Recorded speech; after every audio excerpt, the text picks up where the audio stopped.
at Dallas College, so if you take any programming class, you will certainly have one with me. I also teach project development stuff. And yeah, just really glad to see the turnout. Glad to see so many of my programming students here. Thanks, everyone.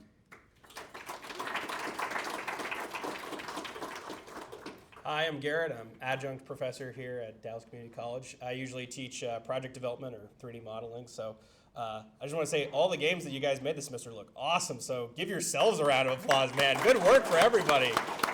Great job. I'm Josh. All right. Yeah, my name is Josh Carter. I teach the level design, portfolio, and project development classes. We have so many games out here that are co-op multiplayer. We had like everybody bring a controller. I love it. It's great. We should make co-op games every semester. I love it. So yeah, but glad y'all are here and have fun.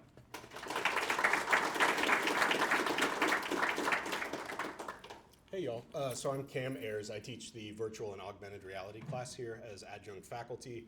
I also work at Unity as a full-time senior manager of the engineering team there. So we're building everything from simulation and training use cases that are more industrial leaning out to entertainment, more games oriented stuff. So we have 3 different VR experiences down at the end out here, so come by and check it out. Thanks y'all.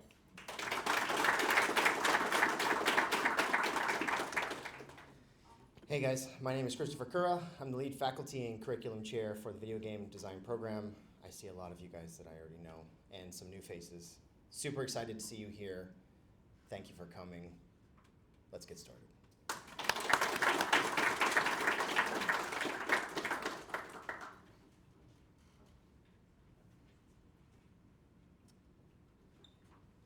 Okay, let me see. Get this working here. Got it. I'm just gonna grab this microphone.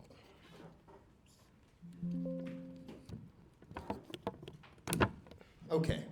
I'm not gonna go over the game design program because a lot of you guys, know that already. But we have a pretty robust game design program here, and a lot of successful students who have graduated and gone on to have some pretty amazing careers. We have a YouTube channel. And I would love it if you guys would all subscribe to our YouTube channel because we do interviews of pros and we do faculty interviews and we're rolling that stuff out all the time. How many of you guys are subscribed to our YouTube channel? Anybody? Awesome, about 1/3. Okay, cool. Definitely check that out, yeah. Okay, also, we have an email list which we send out events like this. How many of you guys got my email?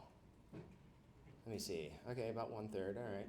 We have an email list, so you can email me. That's my email. I will add you to the email list when we do fun events like this, which happen about once every semester. We have a game club. Game club's awesome. Who's here is in the game club? Anybody? That table. Awesome. Okay, game club is awesome. People get together, play games, game events, make games, network, and community. Okay, and they do like weekly events and monthly events. So that you can email me. I'll hook you up with the president of Game Club, which is Vanessa. She's back there. Awesome, and yeah, awesome stuff.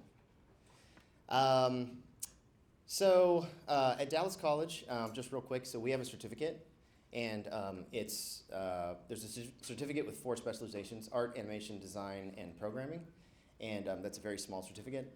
All of those credits can roll into an associate's degree, and which is like a 2-year associate's degree. And then those credits, which is an AAS degree, those credits can roll into a BAAS degree. Okay, I don't know if you know that, but anywhere along here you can develop your portfolio, and the idea is to get you guys into the industry. Now we do focus on like doing indie stuff. One of our presenters, James, is going to talk about that a little bit, which is super awesome. I'm sure you guys are all aware of the indie side of the industry and all that super cool stuff. Yeah. Okay. What we do here, we do a lot of stuff. We do this kind of stuff. We teach classes. We make games. We love game development. We're passionate about games. That's why we're here. How many of you guys are passionate about games? Let me see your hands. Heck yeah.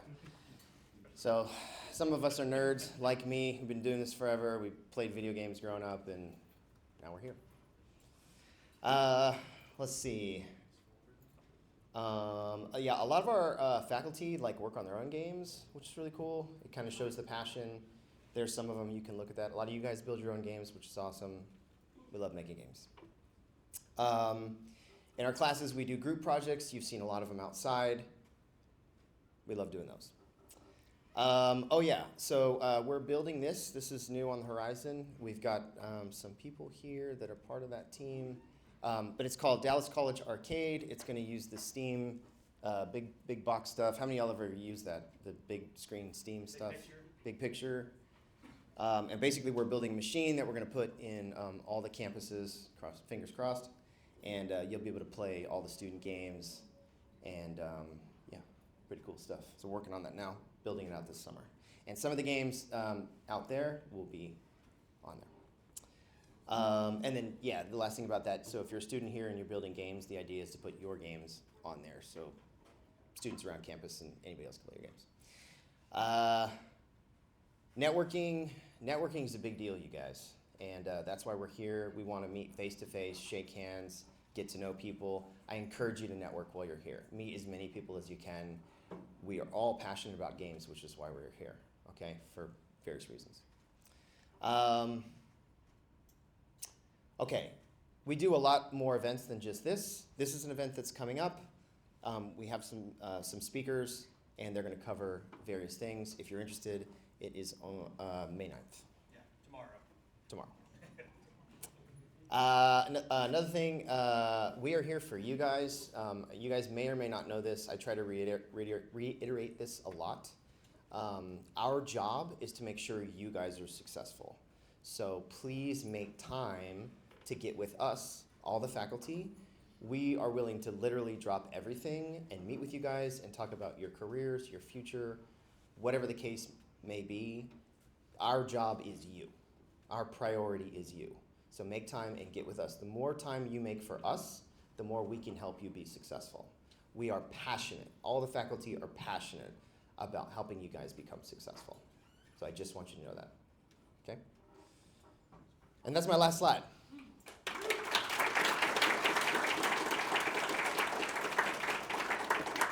Okay, you guys, so I'm just going to talk about the format of this a little bit. Here in 60 seconds, I'm going to introduce our first speaker, and then we're going to roll right into the next speaker. Each talk's going to be about 20 minutes, and then we're going to do Q&A at the end. Both speakers will come up, and then we'll pass one of these microphones around. And if you have the microphone in your hand, you have the floor. Make sense? All right, sounds good. Shawn, you want to come up? I'm gonna set a little timer here.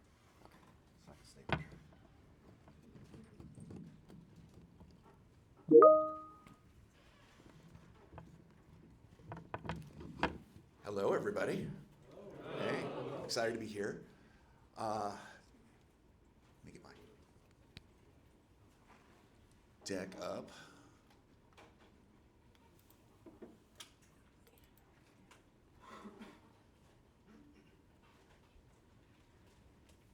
All right. Thanks, everybody, for coming out.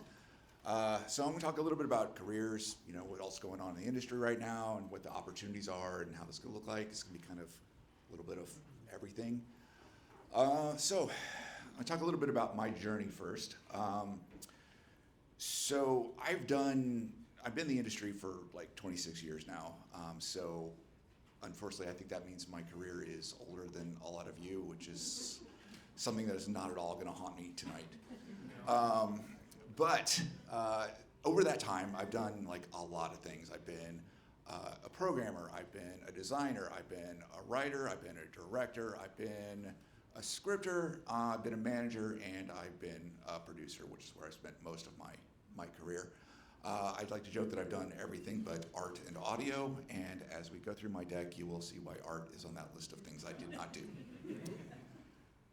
So, let's get started. So I want to talk about my origin story a little bit. Like, I love talking to people about, you know, what got them into games. And I hear like, oh, well, I got really into Super Mario Brothers 64, or I just fell in love with World of Warcraft or something. For me, I actually have a very concrete core memory of when it hit for me. So many years ago, my origin story starts like just long, long ago. I think archaeologists refer to that era as the early 80s. So I was like, you know, about this tall as we're going through. And I was in this small town, really, really small, but we did have a Walmart, so we were super bougie.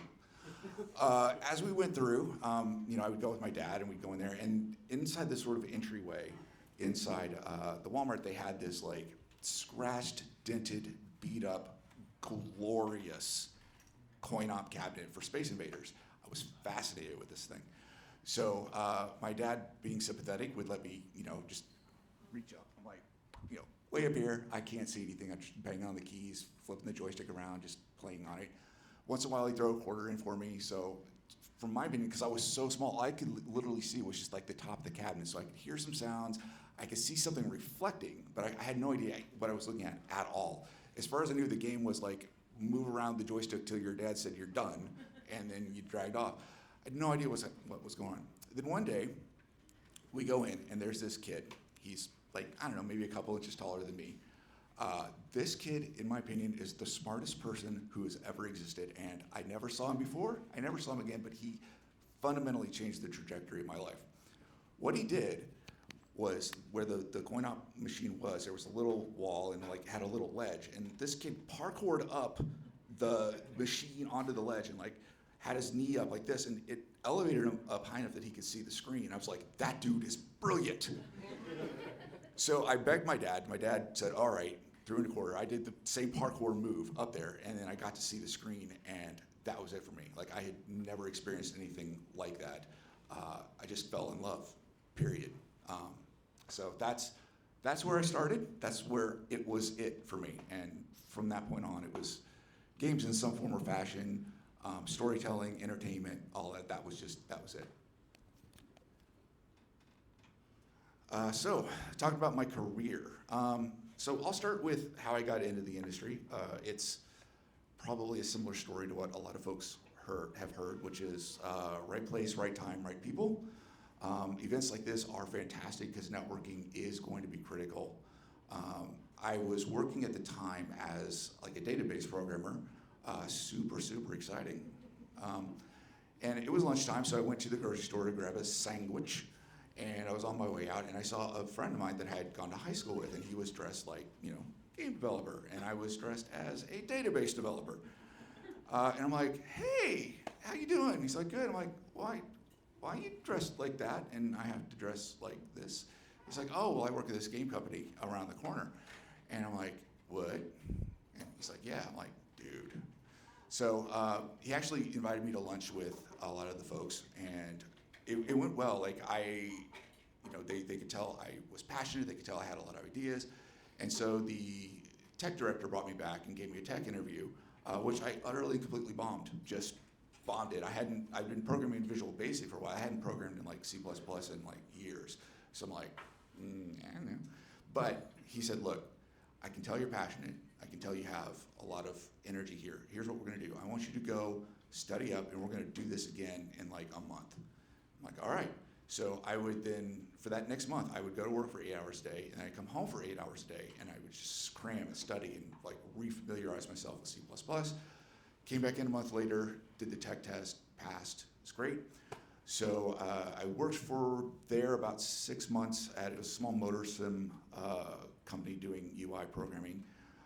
And then I got to move on into really kind of where my career started to really grow, which was Ritual, which I worked with Chris at back in the day when hobbits were in the Shire like 3,000 years ago.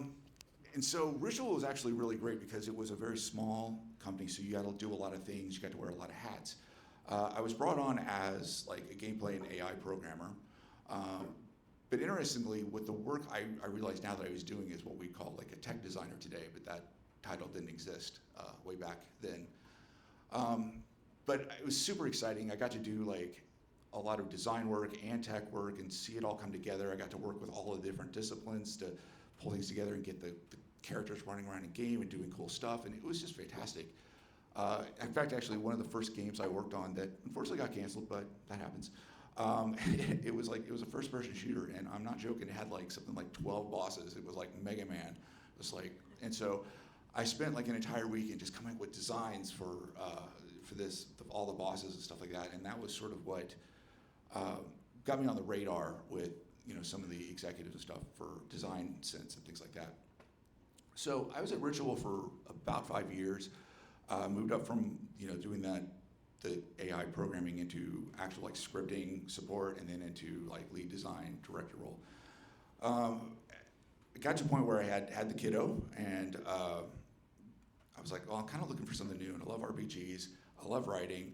I saw that BioWare was opening a studio in Austin, and I'm like, I'll see. So I applied down there. I got a job as a senior writer at BioWare, which was an amazing experience. And I remember I got another slide for this, where I'm at now in the career trajectory. So anyway, so I'm at BioWare as a writer. I'm doing writing for like about a year. And one of the big things that I learned there is like the size and scope of not just the project, but the studio and the team size. It like dwarfed what Ritual was. Like just orders of magnitude bigger, so big. And I was actually at BioWare working on SWTOR for 7 years. And so I started there as a senior writer. I did the writing for about a year, and they were starting to then start to really staff up. And they're like, hey, we really need help like in our world design department doing scripting. Does anybody know? And I'm like, well, I did that for years. And they're like, come here. So I moved from writing into the scripting thing. I became the scripting lead, hired a bunch of great folks to form that team. And then as the studio continued to grow, all of my team became the pod leads for all of the level up content. So like the 1 to 50 stuff when it launched, were my guys leading pods. So it got to the point where I'm managing an entire organization structure within the bigger studio that was bigger than Ritual was at all. And so I'm like, well, I'm not doing what I thought I was doing. So I went to the powers that be. They had a little like goldfish kind of area. They called it the Death Star. It was like, hey, so here's the sitch. I'm a producer. And they're like, yeah, you are. So that's sort of how I transitioned all the way into actual production. Was working there as the design producer for a while till we got the game shipped, and then was there when we shipped the first expansion. At that point, I'm like, hey, I have a great idea. I'm going to start my own studio. It was not a great idea. But it was actually really fortuitous because I ended up working with the executive producer that left BioWare and helped kind of get the studio started under ZeniMax that then became Bethesda Austin. So I was there for about 5 years, and here's where stuff gets interesting. That time at Bethesda was actually the darkest time for me in my career. And I do want to stress, like, the team was amazing. The company was amazing. The studio was amazing. Everything was amazing. So like, why is this dark time? Well, in the words of poet laureate Taylor Swift, I'm the problem is me. So yeah, I was burned out. I didn't know it at the time. I didn't know what it was, but I had just burned out, and like I was stressed. I was going on my mind. At one point, we were trying to get a demo out for a huge internal presentation, and I got so stressed I got shingles. So it was a really, really tough problem, but it was just me not dealing with that burnout well. But it did get to the point where I'm like, yeah, I'm out. I'm done. I can't do it anymore. So I moved from there to do some software management and software team engineering management at a slot machine company. This was really, really interesting. So there's a lot of similarities between that work and the game design work, but it was still different. So the biggest thing that I learned from that is that, I'm managing all these engineers, and they are as dedicated to quality as anybody I've ever met, as dedicated to their craft as anyone I ever met. But were they really passionate about what they were working on? Not really. That wasn't why they were there. They loved what they did. And that was a huge eye-opening moment for me, because up until this point in all of my leadership stuff, I'd been really leaning on this idea of passion as a crutch.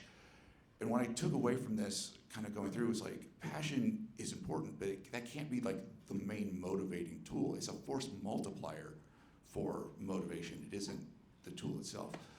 So that was really, really great to learn. And so while I was there, I was doing a good job. I enjoyed it. It was challenging, but not stressful. So I was learning new things. I was getting to new things. I was seeing new things. It was actually pretty great.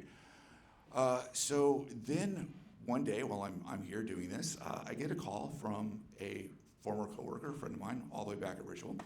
He's like, hey, so I'm up here at this game studio, and it's pretty great. Like, this team is amazing. The project's really cool. We got this funding, and we need a senior producer. Can you come up here and, maybe talk to us? And I'm like, nah, brah, I'm good. I got no need for that. He's like, please, like this is a really special group. I'm like, all right. So I talked to them, did the phone screen, and that went well. And so I went up. This was when I was in Austin, and came back up here to interview at Playful. And it's interesting. So I get there, I talk with them, it goes really well, and I start to get that feeling in my gut. So after that interview, I went outside, called the wife, and was like, all right, if any place is gonna get me back in to the industry, it's gonna be this place, it's this team. That group of folks is they're my forever people. A lot of them were in the wild card, and I love them to death, flaws and all. So my main sort of takeaway from that is if you can find a group like that you just gel with, like, treasure that. Like, that is really, really great thing. So I went to Playful, was there for about 5-ish years, and then it had trouble, as many studios do. Then I moved on to PeopleFun as the design manager there. That was another really great place.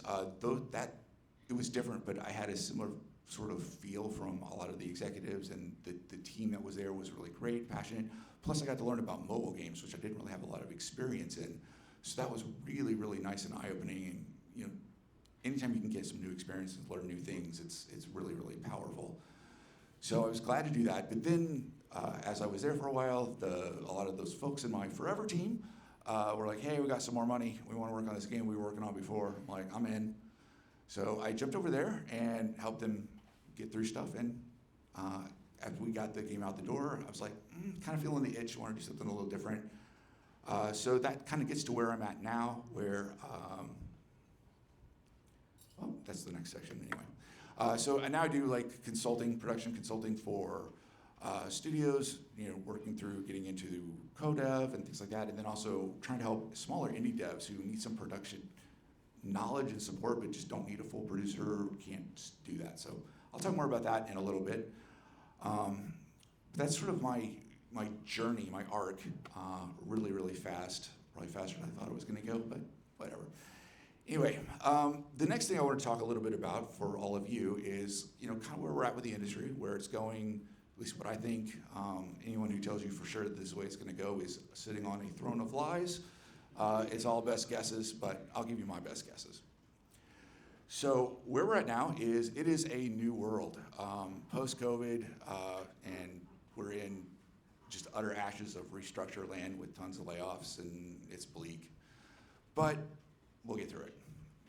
The big thing, though, is not only are we scaling down from the big COVID boom, our competition has increased, and not just on the game front. Things like TikTok, Instagram Reels, a lot of time that people were playing game, they're now spending doom scrolling. So it just adds some extra challenge there. The game's never going to go away. Like, people love games. Like, we're always going to have that audience, but it has made things a little bit more complicated. And so what this means is that it's going to require all of us to kind of adapt and think through new ways to do things, new processes, new ways that we can make making games work better in this new sort of world. So what does that mean? It means efficiency is the focus. So production, finding ways to mitigate the amount of time it takes to do something, to make a game, trying to find ways to reduce the cost, and trying to find ways to reduce the risk. This one hurts me in the soul because that's a lot of where the innovation comes. So trying to figure out if the more you can mitigate those first two, the time and the cost, the little bit more space you get to take a little bit more risk with the innovation, which is really what pushes our whole industry forward. So I try and lean on those first two as much as I can. So I also see us getting to a new version of AAA. I don't think it's going to look like it did before. And we're seeing a lot of that happen now as stuff is shaking out. I see fewer AAA releases coming out. There's still going to be many, but I see smaller ones. And then I see, like, especially for the marquee franchises, we're going to see larger windows between releases. So we're probably not going to see Call of Duty every year anymore. In fact, I think they may have even announced that. But that's going to be happening. And then I think we're going to see a lot more focus on tighter budgets, leaner teams, and just, again, going all the way back to that previous slide, like finding ways to be more efficient and work smarter and cheaper. So let's talk about lean core teams. This is going to be a big thing. I'm seeing a lot of movement towards this.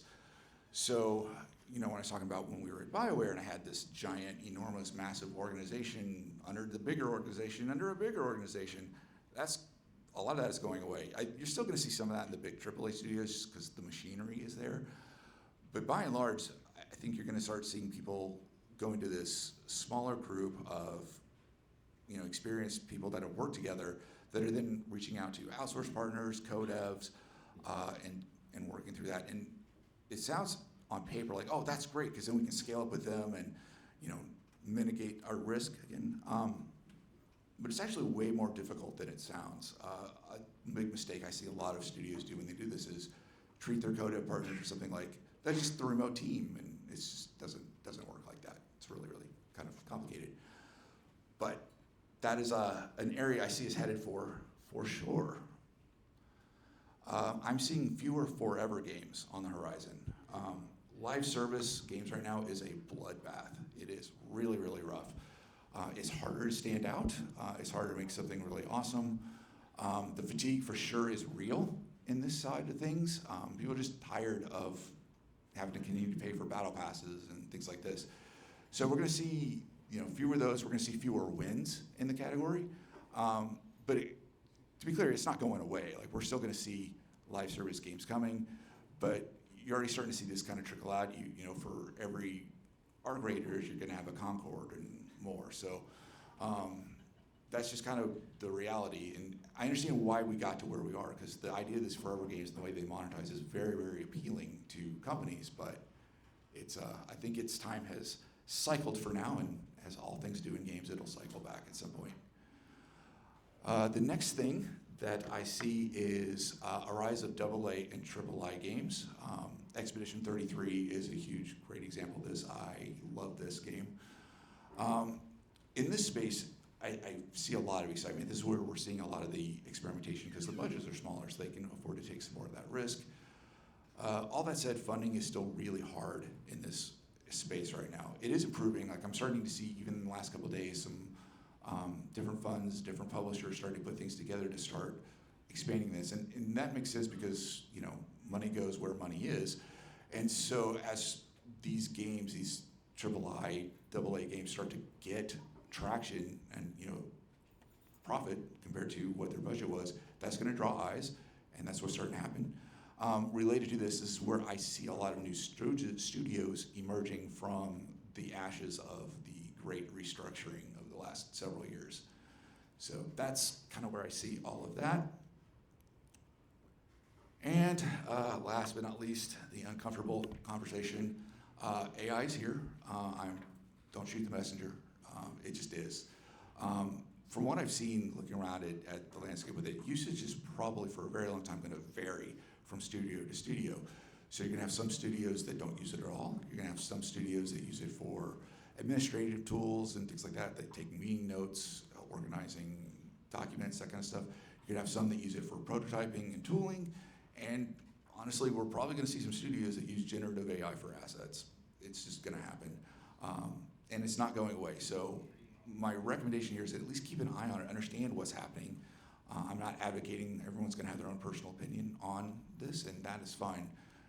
But I do think it's wise to at least really understand what is happening and where it's going, so you just can talk to it and understand where it's at in regards to the business. So now I'll talk a little bit more about what I do now. So I run a consulting agency called New Game Plus, Leadership and Consulting. Not be surprised to find out I do leadership and consulting. Kind of right there in the name. As I mentioned before, really what I try and do is help studios align, adapt, and ship.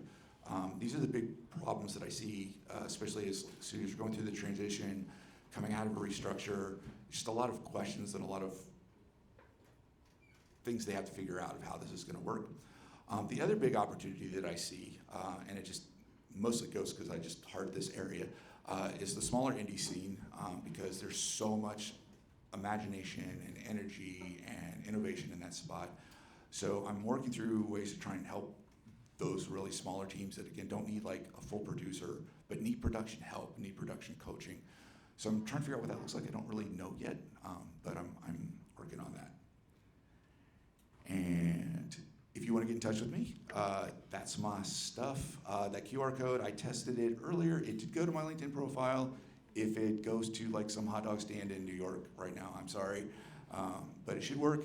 I have my settings open, so I should be able to get DMs from you guys or connection requests, no problem. And then my email address is up there as well. So that is it. I think we're gonna do Q&A a little bit later after our other great presenter talks. So I will speak with you all in a bit.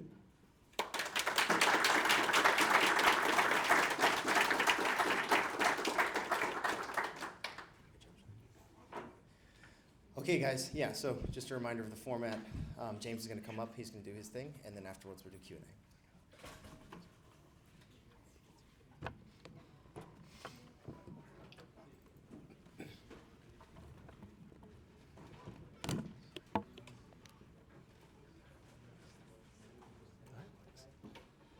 Hello, everyone. My name is James Huffman. I'm the developer of the Bold Bogey, a 3D golf platformer Zelda extravaganza. And I'm just going to be talking a little bit about my journey becoming a game developer and some of the things I learned along the way. So just a little bit about me. I'm a husband and father, and I've been working on this game for about 1.5 years now. But before I was a game developer, I was a microbiologist for about 10 years. I got a little bit burned out of that field and kind of wanted to change a pace. Decided to come to Dallas College, and now we're here. How did I get started in game dev, though? I was doing a lot of Mario Maker levels. That was my primary way of interfacing with level design for the longest time. For years, I was making hundreds of Mario Maker levels, and then I was going into Twitch streams and putting my level codes in there so I could watch people play them. And it was just like a really incredible way to get immediate feedback on some of my level design stuff, and just kind of learned so much through that whole process. And as I got a little bit burned out on Mario Maker, I moved into Super Mario World custom ROM hacks, which were blowing up during COVID. And that was a much bigger experience of fully developing a suite of levels that all made sense, customizing all of the overworld and color palettes and coding and all that sorts of stuff. And then after I did that for a few years, I was starting to get a little bit burned out in that. I was like, well, maybe I can do real game dev. Maybe I'm stupid enough to think I could do that. And so I decided, I'd come to Dallas College. But before that, one of my first big tips is that during this whole time working on Mario Maker and Super Mario World ROM hacks was that I learned how to get good discipline. Every night I would come home from work and I would stay up until midnight and make sure I do just about an hour of work at least every single night, and I would just work on something. I would find something to work on. Sometimes I wouldn't be into making actual levels. I would just work with color palettes and stuff like that. Sometimes I'd work on coding, but just getting into the habit of just constantly getting on the computer and doing something is just a really nice way to kind of keep yourself honest. And like with anything in life, you don't get any better at something unless you practice. Practice makes perfect. Unfortunately, we would all like to be lazy and have things happen, but it's you got to practice. And it's good for all parts of life. Practicing discipline, your health, exercise, all that sorts of stuff. So make sure you get some good discipline in you. So when we go to Dallas College, I just wanted to see just a year-long certificate, kind of low stakes. My partner and I were okay financially to do this, and so I was like, let's just go in and see how it is. Worst comes to worst, I just go back to being a microbiologist, but I ended up having a really positive experience, and I wanted to talk about some of the things I learned here. Shout out to Josh for the level design classes. I learned a lot from playing the different prototypes that we had. I had gotten so good at making platforming stuff, but I hadn't really thought about level design in other circumstances. So things like an Uncharted prototype was really helpful, or like a marble rolling prototype and other stuff like that. Just kind of flex different creative muscles and think about things in different ways that I hadn't normally done before. And I learned a lot of tricks and tips and things that I kind of use to this day, stuff like affordances and guiding the player through the level and kind of telling a story that way. I use a lot of these tricks today. And another class, shout out to Garrett for his game design lessons. We had to do a bunch of prompts to kind of brainstorm new game ideas. And I'd gotten really good at working in other people's playgrounds that I hadn't really thought about how to conceptualize a whole game on your own. And so those prompts were to kind of conceive of new ideas was super helpful and super fun. And then we also fleshed those out even further into game design docs, which one of them was a 3D golf Metroidvania, which you can kind of see there at the top and how it's morphed into what it is there. And to this day, I still use that major structure. I don't, everything in there is kind of like pointless at this point to look at. It's gotten so much different, but the structure of how the game was laid out was there from the beginning. And so it was just like a super helpful way to just kind of keep myself in check of how the game was going to be built. And so 2025 began, and the Bold Bogey begins. The first semester was over, and I just kind of wanted to make my own game. I'd been working with a bunch of prototypes and other stuff, and I just kind of wanted to make something that was my own. And so I had to think, why this game? And well, I had previous platformer experience, granted not 3D platformer experience, but I had an idea of how to kind of flex different platforming stuff. A ball doesn't really have major animations aside from his blinking eyes, so that would be not very much stuff I would have to worry about. It could be graphically abstract and simple. I can use these pre-made assets and kind of twist them and make them in weird different ways to kind of give it its own unique visual flavor. There wouldn't be a complex narrative or anything like that, or at least there wasn't at the time. It's a little more complex as it developed the game. But it wouldn't be something super story heavy where I need a ton of writing. And also it's just unique. I've never played a Zelda golf game before. I've never seen anything like that. All golf games are kind of you playing golf in different ways. So this would be something kind of out there. And I had gotten a little bit overly confident in Unreal Engine 5, and so I thought, you know what, I could do this probably. And so during Christmas break going into 2025, I decided to spend a couple weeks making prototypes. And I went through my game design doc, and I had all my power-ups and different abilities and things kind of mapped out, and I just went and made specific levels that took advantage of those power-ups and things like that to kind of see, is this fun? Along with the regular launching your ball around and stuff like that. And it was super fun to just kind of figure out the pipeline of how I wanted to build these things out and kind of see what my limits were, what I needed to improve, what I did and did not know. And then moving on, I decided to take online classes so I could kind of, get some more time to spend on this stuff. And so in 2025, for the first 6 months or so, I just went wild making stuff, tons of different level ideas, tons of different prototypes and mechanics and things like that. And I was really trying to find the identity of the game. And through some playtesting and stuff like that, I realized that the game is at its most fun whenever you're just kind of doing like really cool platforming stuff, like really cool looking things. And throughout this whole process, I'm learning all the different aspects of Unreal Engine 5 that I didn't know about, things like widgets and coding and art and all sorts of stuff. And I realized that through this process, I was like, oh, I just really like creating a mechanic and a feature, and then kind of building that thing all the way through, from coding to visuals to VFX to sound to incorporating it in the level. It was just like a super fun to have my hand in every single jar, kind of deciding what goes on in this, which is like the benefit of solo development, but also solo development. I can't have other people making this stuff as I do it, so it's all on me. But I really enjoy doing it. And one of my big tips here is like the pre-made assets. I'm sure you've all worked with them here at the college, but they're great for people like me who are not artists or significant sound designers and stuff like that. And so I learned how to use them wisely. I wasn't just copy pasting the assets into my game. I had to make sure it fit thematically with it, which was a very colorful and lots of patterns and stuff like that. And so I could take one of these like super realistic, temple-looking packs, and then change all of the colors, use those textures in different ways, stuff like that. And it was also really helpful to use these pre-made assets to kind of learn more aspects of Unreal Engine again. where I could open up a material and see, okay, how are they doing this thing on that thing, and then I can take that code and use it in my own materials and stuff like that. It's just like super, super valuable, and has allowed me to make a lot of stuff in quite a short amount of time. And as we get later into the year, in the back half of 2025, I realized that my game isn't quite very good. I do some play tests, and I realized that the more focused aspects where you're shooting the ball around are really fun, but like when you're going from place to place, it was pretty boring. And so I had to greatly expand the world up. And so I created the fairway, which is where you're launching your ball super fast, super far, and it's super fun. And but I had to realize, like, okay, how can I incorporate this without like extending years on? And so I took all of those ideas that I had already made, and I'd kind of moved them into like those domes that you can see in there. And when you're in there, you're back into like the precision mode. And then when you leave the dome, you can go back out into fairway mode where you're blasting around. And so I could kind of keep everything that I made while also still, keeping the main structure of the game that I had built, and while still expanding on, the bits of the game that needed it. And I think that's something that people have to talk about. Scope creep is, kind of a scary word, but sometimes like the game just kind of needs something, and it's not necessarily scope creep. It's just you're building something for the game that needs it. Like I really want to make a roguelike structure or like level for the game, but I know that I just can't spend that amount of time in it. That's something that we don't need in the game.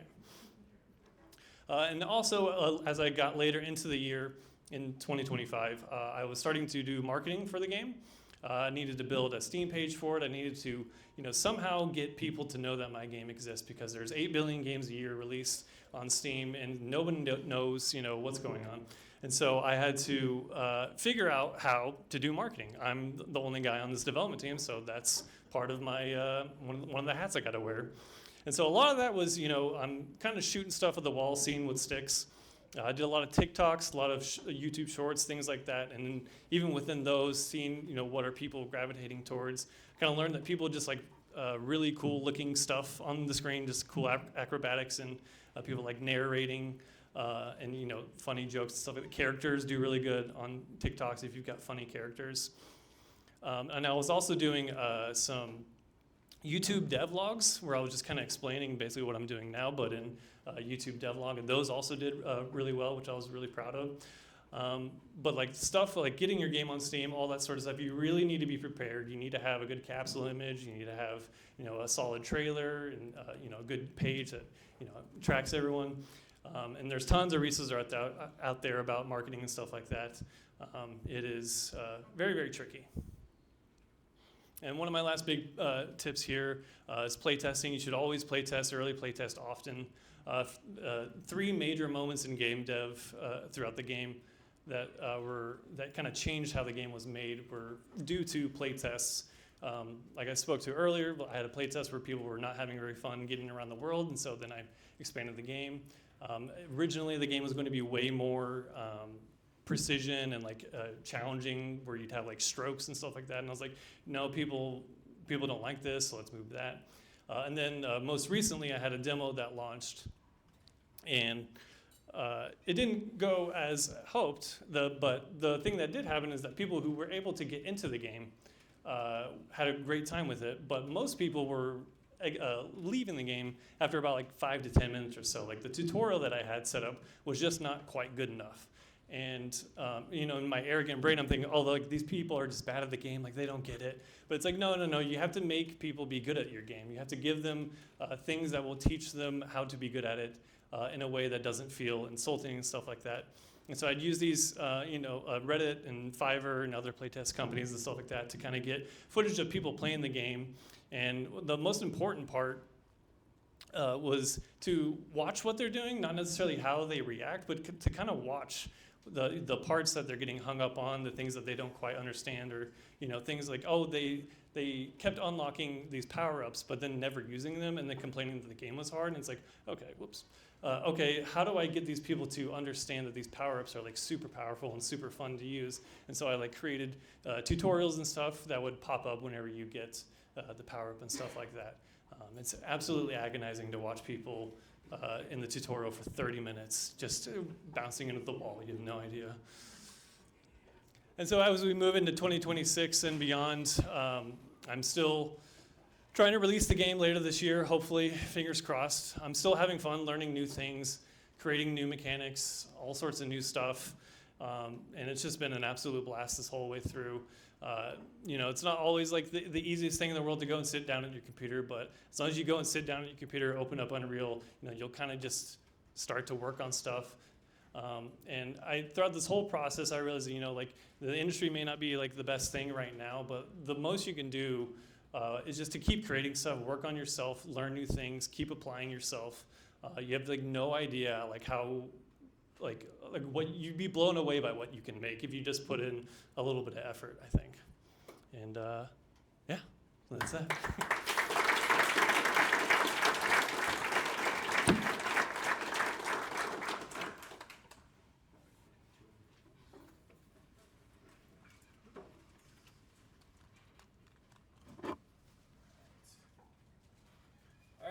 So we're gonna do Q&A. So we'll have the two presenters stand up, and then I'll run around, and you can raise your hand if you have a question, and then I'll hand the mic over to people. So all right, looks like we got one here. Start off. Hi, this is a question for Shawn. My eyes lit up when you said BioWare Austin because I instantly knew that you probably worked on Star Wars: The Old Republic, and that game is notoriously known for being one of the most expensive video games ever made, with a budget of around almost 300 million, if I'm correct. That sounds right. I don't really remember. I know it was huge. And I guess this is like a two-parter question. One is, do you think the age of like movie-like budgets for games is just gonna keep going? Because I think there's been new games that have budgets over that. And two, what did you work on Star Wars: The Old Republic? You said you worked on the first expansion, so did you work on the various stories for each of the different classes, like Sith Warrior and Jedi Counselor and Knight? And two, I love that game so much, and it's really good that you played it. So let me tackle the first question. The budget thing, I don't know. I'll tell you what I think. I believe that in general, like we're still probably going to have one or two like that that are going to come out, because I think we're going to see stuff move a little bit more like the movie industry, where you're going to have like some Avengers level movie as a game come out. But I think by and large, with the way the industry is now, they're looking for ways to reduce the budget and find ways to trim that down. So I feel like I wouldn't say that those like $500 million games are gone, but I don't think we're going to see as many of them around for quite a while. And I think that we're going to try and find ways to get the same experience from those with, fewer folks, less money, that kind of thing. As for what I did on Star Wars, that's a good question. So I started as a writer, and I was the writer for the original Jedi Consular story. But after I ended up moving over to doing the scripting and world design, they had a whole big reset for all of the Jedi classes, and so they ended up like rewriting a lot of those. Although some of my companion characters were still there, especially in the first act. I think they kept those. So did that, and then when I moved over into the scripting, it was a lot of setting up standards and working with the group and trying to figure out like what it means. I'd say the most exciting thing that I did in that was help prototype what the flashpoints were going to be. And so I got to like get my hands back in the code a little bit and like just try some crazy stuff. At one point I had like most of the script for the entire flashpoint sitting on like a data pad hidden somewhere, because it was the only way I could like find a place to put the script file. And then my other great story with that is, as I was testing it out, I was like, I don't know if this is going to work. And the way the development environment worked is we had like one server where everyone was doing their development work, and it was connected to the back end. And if it went down, then everyone was stuck for 15 minutes till the thing rebooted. So you had to be really careful. And so I had this script, I'm like, I don't know if it's going to work. So I called over an engineer. I'm like, hey, eyeball this for me. What do you see? He's like, looks fine. Like, I just push it. And then, so I hit the submit button. Like 12 seconds later, I hear groans from the entire studio floor as the server crashed. And then I got a nice talking to from the head of engineering about that. So that was interesting. So that's really where I was at. And then a lot of really what I was doing was setting up the frameworks and working through how to do stuff. And by the end, because we were getting so big and there was so much going on, a lot of it was more of that production focus. And one of the system designers liked to call me the process designer.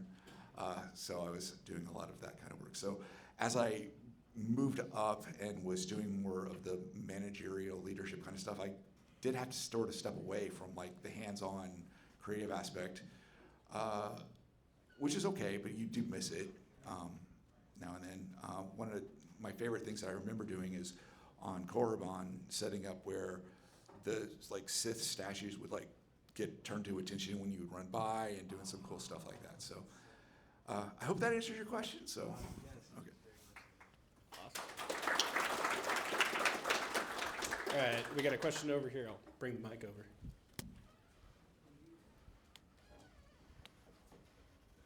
Yes, hide behind the So you've worn a lot of hats in the industry. What are some moments that you've found the most satisfying?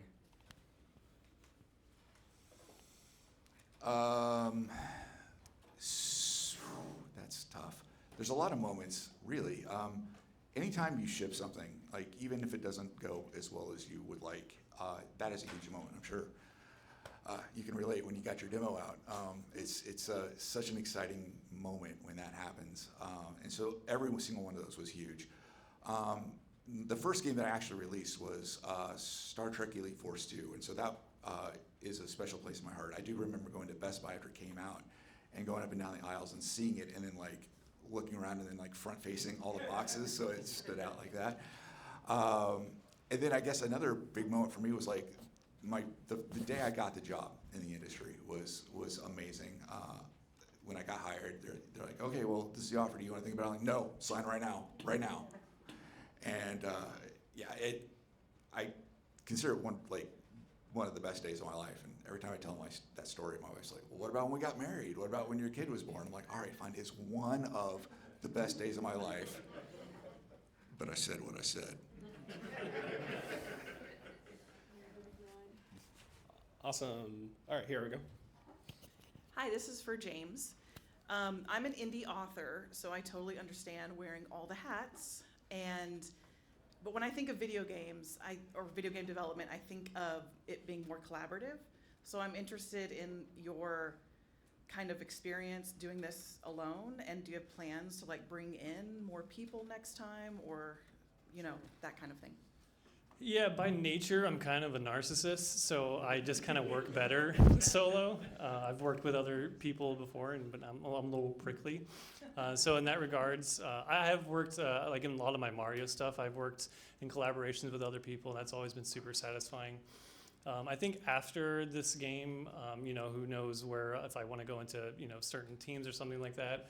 I think that's something I would like to try is, have some sort of small team. I don't think I would want to work for like a giant company or something like that, but definitely it'd be cool to not have to worry about every single thing all the time. Awesome. Excellent. All right, get one over here. Pass it way far over. All right, this is for James. What was it like getting your game onto Steam? If you could just kind of talk about that. Yeah, so it's I say fairly straightforward. It is kind of straightforward. You kind of just pay $100 and then you are allowed to put your game on there. But there's a bunch of stuff that you'll need to submit through the Steamworks process. You'll need to have certain types of images. You'll need to have game builds, your dates, your trailers, images, all that sort of stuff. There's lots of stuff, what kind of controllers are you going to use? What languages are you going to have it localized into? And so a lot of that stuff you kind of just have to do the work for. But for the most part, it's like fairly, there's so many features and cool things that Steam has that makes it really, really helpful that I'm still even learning to this point, different ways to do play tests and stuff like that. So yeah, if you can learn it, it's really, really helpful.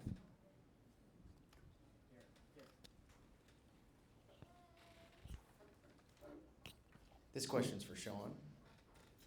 If you were a student graduating from Dallas College right now, and you wanted to get out into the industry and get your first job, what would you do? Game jams, hands down. I would do game jams. That's going to get some level of publicity you're not going to get just entirely, by yourself as James pointed out, like marketing is a huge amount of work, and there's some degree of marketing that has to happen just to get a job. So I would say game jams is a good thing because it also helps you potentially work in a team. I know some are solo, but it's just you get sort of a quick microcosm of what it's like to make a game, and you get to ship something, and you learn so much by shipping. So when you do get an interview and you can talk about like the different aspects of it, you can talk through experience, like what it's like to actually get that thing out the door and to make the hard calls and all of the stuff that you have to do. So that's what I would recommend. Related to that, networking, like events like this, like get to know each other. Go to, GDC is like $90,000. So, but like just where you can, like network, get to know each other, help each other out, that kind of thing.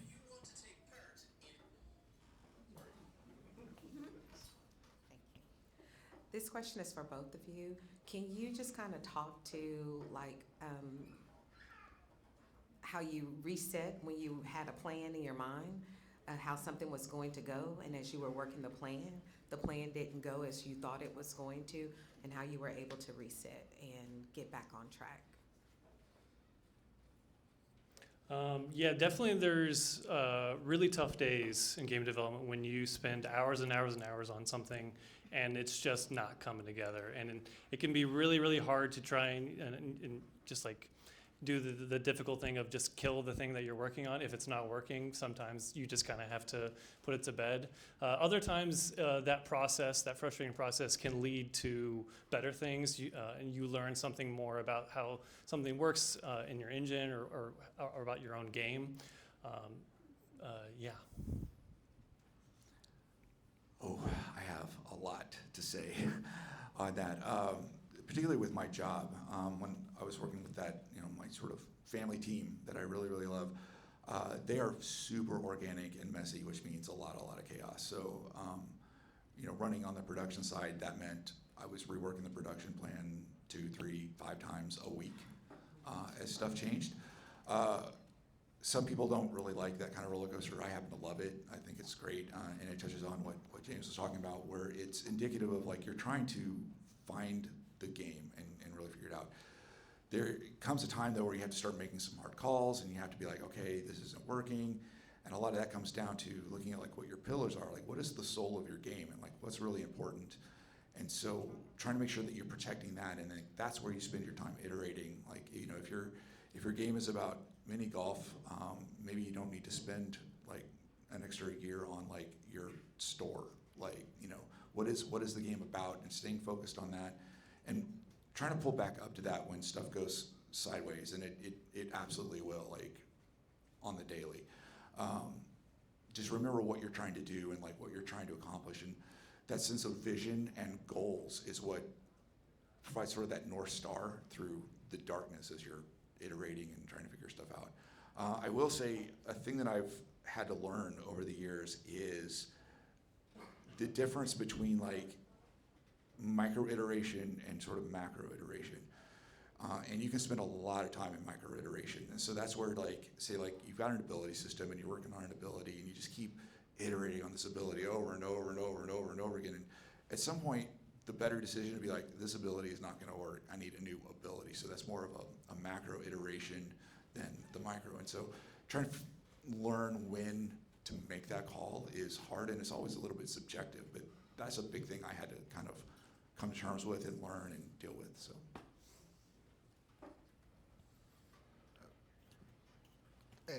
This question is for both of you. So how do you see artificial intelligence changing the landscape of like game design industry overall? I can speak a little bit to my experience. I generally only use like something like ChatGPT or Claude or whatever if I just need like a quick answer, or if like some sort of vector math isn't mathing and I just need something to like kind of double check something for me like that.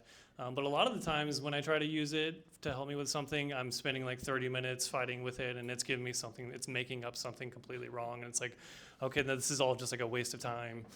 So I kind of pick my battles with it and use it where it can help. If I had to guess, I would say it is going to be a huge role in a lot of game development. I don't think it's going to be as huge on production level asset generation. I think there will be some, but I think it'll be used more on the generative side for prototyping, placeholder assets, things like that, because it's just faster to just get something in there so you can test the gameplay. And then ideally what that means is that your artists are paying attention to the important stuff and then like refining that and making the things that are critical for your game, not some billboard that you're going to throw away anyway. Other places that I see it really valuable is in tooling and in automation of things like bill automation, things like that. We used that a lot when I was at Wildcard. Another big, like hands down, great place to use it for is like meeting notes, documentation organization, that kind of stuff that's just a headache and it just sucks. It just sucks to take notes. So having the AI be able to take notes is such a win. So a case that I used it when we were working on Wildcard, we were trying to figure out like, you know, how to do the monetization thing. And we had an idea, and like, yes, you can build like a Monte Carlo deck building simulation thing in Excel, but that'll give you the output. It doesn't really give you the feel, and feel is so important to, you know, something like a trading card game. So I actually used it to build a tool that I could then essentially build a set of rules in a spreadsheet file, feed it into it, and then it would output the simulation of like opening all these cards and showing me like literally card by card and deck hand by hand like what it got. So I could like really walk through and see, oh, here's where I start getting all these dupes, or oh, here I got a rare, and like you can sort of simulate that feeling of it. So that was really, really helpful, and it was a great, I don't know, I think it was a good use of the time and the tokens, so to speak, because my engineers were super busy making the game, so that was something I could take off the plate and deal with that. To the, does it lie to you? Yes, and I got really frustrated. One time I was working on the tool, and I had a few different rule sets, and I was running it, and I got the results, and I'm like, well, I told you to run like rule set A, and this looks like rule set B. And it's like, no, I ran rule set A. I'm like, okay, you know, it's some randomness, maybe it is. So I ran it again, and I look at the data, I'm like, this still really looks like set A, not set B. And it's like, no, I double checked, I'm running set A. I'm like, okay. So I ran it the third time, same sort of thing. It's like, there's just no way. So this time instead of asking, I said, you're running set A, I need you to run set B. Sure enough, you're right. So I was done for the day after that. If it's good at one thing, it's being a yes man to no matter what you say, no matter how deranged it is. Oh yeah, it loves to love you. I have a question for James. You mentioned at one point that you switched from kind of just being at your job and then doing your game development after to doing full-time game development. How did you, how were you working with income at that point? Yeah, so my wife and I, we hadn't had our child yet, so we had amassed enough savings and things like that. And she also has a pretty cushy IT job, so we can afford to kind of let me do this excursion for a year and not feel too scary about it. And if it doesn't go out, or if it doesn't plan out, then I can just go back to my regular job and, you know, I learned something new. This is for Shawn. Whenever you said that you get really burnt out and stressed from doing game development, that kind of resonated with me because I personally have really bad anxiety, and I was going to see like what things do you do to get past that? Do you mean the burnout or the anxiety? Because I had both. Both. Both. So the burnout, honestly, it was getting out and seeing new perspectives. I had the advantage that I was in sort of really tangential industry there. It was close enough that it wasn't like a huge, like I didn't have to spend a bunch of mental energy trying to reframe how everything worked, because it was still very close to how the game industry was, but it was different enough and in what it was and its pace and things like that, that it was able to let me sort of clear my head. And if you can't do that, which is valid, it's like finding that way to like clear your head and pull away and separate out like what you're doing from who you are. And that is really hard because we are all super passionate. We love our games. We love what we're doing. And it's so easy to get it tied up into your identity. And I'm not going to lie to you, this is definitely going to be a do as I say, not as I do kind of thing. But you got to separate that out. I don't. It's like being a game developer in some form or fashion, being in the game industry is who I am. And that is not healthy. So don't do that.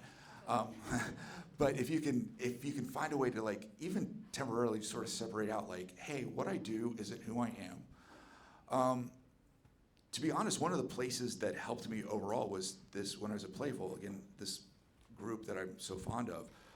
It took me over a year to put down like my baggage and armor from dealing with all of this stuff.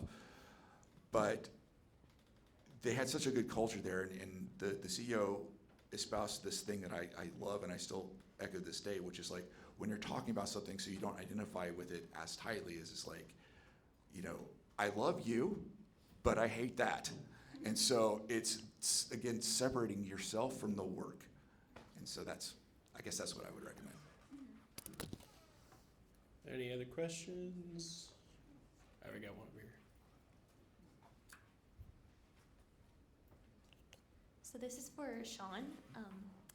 In the beginning, you were talking about like a technical test that you had to do to get into your programming role for your first role. What is that like? Because I'm familiar with because I was in computer science for a few years and then I got burned out. And so I know about like the leak code or practice exams that you can do. Is it similar or different?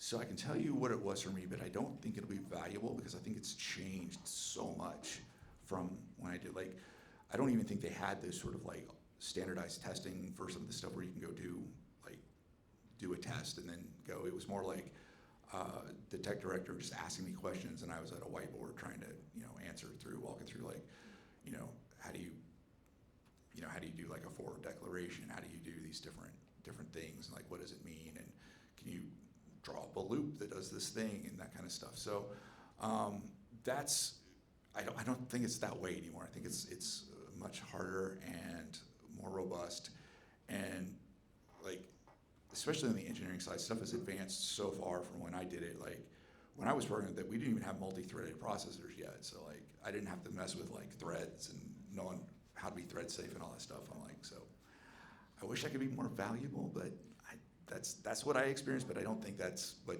someone would experience now.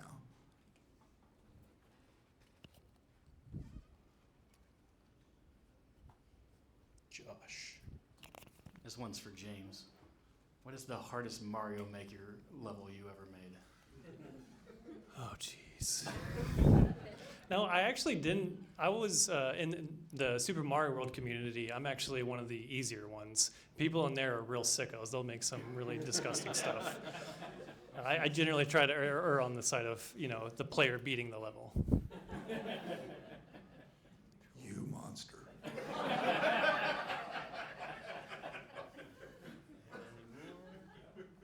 Anybody else got any questions? Oh, we got two over here. So this question's for James. What debt, it's like because you're a single indie developer, did you find to be the most hard to fill? What, debt? Yes, like technical, Oh, creative, or just looking at it from risk standpoints. I would say definitely anything involving art is definitely my weakness, like trying to visualize how a level will look, trying to find the 3D models, the textures, all that sort of stuff. It just doesn't come as naturally to me as doing some of the coding or level design and stuff like that. So anytime I have to decorate or make a level look cool, it really requires like all of my brain capacity and all that sort of stuff. But it's nice because I can, because I am doing everything myself, like I can't just, I can do other things, and then when I have an idea, it's like, oh, actually, I have this idea, so now I can go back and work on that level, and then maybe that'll inform something else. So, yeah. Thank you. This question is for Shawn, specifically about like the co-deving and contracting and all that stuff. because I very much agree with you that I feel like we're headed in that direction. And as an indie developer, that's something like I might not have the budget to afford a 3D modeler for the whole lifetime of the project, but I can hire people and bring them on. So I'm wondering if that's an avenue that you think is good for like beginners. Are there going to be junior roles in that, or is that going to be like harder because these teams are getting contracted to work on other games? They're expected to be more senior members. That's a good question. I have sort of two thoughts on it. So, like, is your idea like as someone maybe graduating from here wants to be like a freelance animator or something like that? That is not impossible, but I think it's going to be a little hard because a lot of that kind of hiring is going to come from referrals and like networking and things. So the more you network, the easier that's going to be. Obviously, your portfolio has to be good. Like that's table stakes. But in terms of like getting in the door, when I look at like an individual contractor like that, we typically will hire folks that we've known or worked with before. Doesn't mean that you won't. Like if we don't know someone that's done that role, then we'll go looking, and that might be where the opportunity is. I would say a different way to look at it would be maybe trying to get a work in a co-dev house of some side. So when I look at the co-dev sort of structure, I see it in 3 layers. You've got like co-dev, full co-dev, so that's like a studio partner, and they're taking huge chunks of the game, and like they're a full-on partner making this game. The next level down are like the discipline houses. So you might have like an art house that does 3D models or environment models or concept art or all of that. And you'll see a lot of audio houses that do this. I'm starting to see like UI and UX houses that do this. And then there's some engineering, but engineering's more, in my experience, comes down to this next level, which is like the individual contractor level. So from a production business standpoint, I tend to look at individual contractors more like staff augmentation. So they're the closest to an actual employee. They're not, and for many legal reasons, they are clearly distinct, but how they operate is much closer to being an employee than like a co-dev studio would. So like trying to maybe aim for one of those, just to get your foot in the door, those houses where you're doing art or engineering, something like that, that might be a good place to like start eyeballing. But I wouldn't limit yourself to that. So I actually have a question. On your slides, you had III, which I think is the first time I've ever seen that. I think that's a perfect way to describe some of these higher fidelity indie games. Over the course of the years, in the early 2000s, a lot of AA industries were going out of business because they were mostly doing licensing games and stuff like that. And then we've kind of seen this large gap between, mobile developers and, handhelds and then AAA. And so AA kind of died down and died eventually. But with the resurgence of indie games and stuff like that, would you consider that to be the comeback of the AA industry? Yes. So I'd look at games like Clair Obscura. What they did for that amount of money is stunning. Now I know that. I don't know, but I believe from what I read, like a lot of that crew was experienced. Like, they came from AAA, so they were able to sort of bring that experience to bear to get all that stuff done. But then you look at something like Windrose that just came out and just doing gangbusters, and I don't think that team had a lot of experience. So there is some sort of like hitting the zeitgeist right with whatever game you have and just managing to kind of get that lightning in a bottle, win the lottery ticket. Yeah. So when I look at like the success of AAA games and stuff, there's definitely some survivor bias there, like, games that do really well, and then there's like 80 million that don't. But that is, like I said, that's where I'm seeing the most exciting stuff happening, the most innovative kind of thing, because that's where the space is to take that kind of risk. So I do see it growing. I do see more and more money starting to unlock to help finance those, but it's going to take a while. It's not like tomorrow you're going to be like, hey, I need some VC money, woohoo! It's just not going to be that. But yeah, like I saw a report just the other day about I think it was Griffin Games was doing some sort of fund for indie games, so it's starting to turn around. Yeah, something else I'm seeing with indie games is these large companies that hold, IPs to classics and stuff like that, who haven't, done a game in 10, 15 years or whatever. I've started seeing them actually license out those IPs to indie studios to, create a $20, $30 indie game based off of that IP.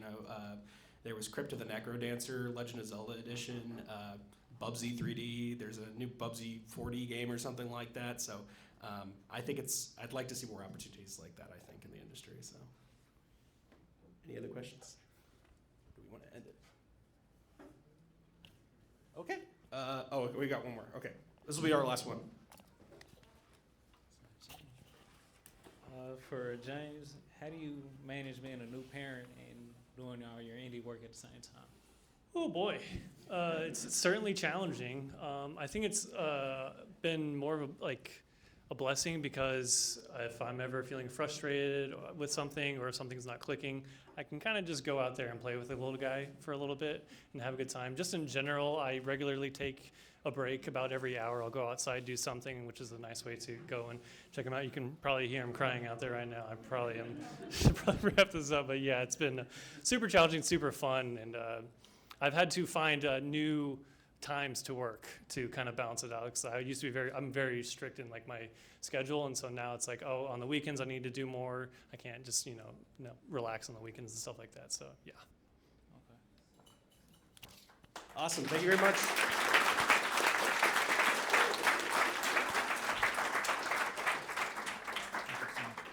Guys, thank you so much for coming once again. At some point, they're going to kick us out of that room, but that time is not right now. So please hang out. We have tons of pizza. Hang out. Please meet the speakers. Shake their hands. Everybody network. Everybody. I guarantee you will see these people in your future again. Make friends. And thank you all again for coming.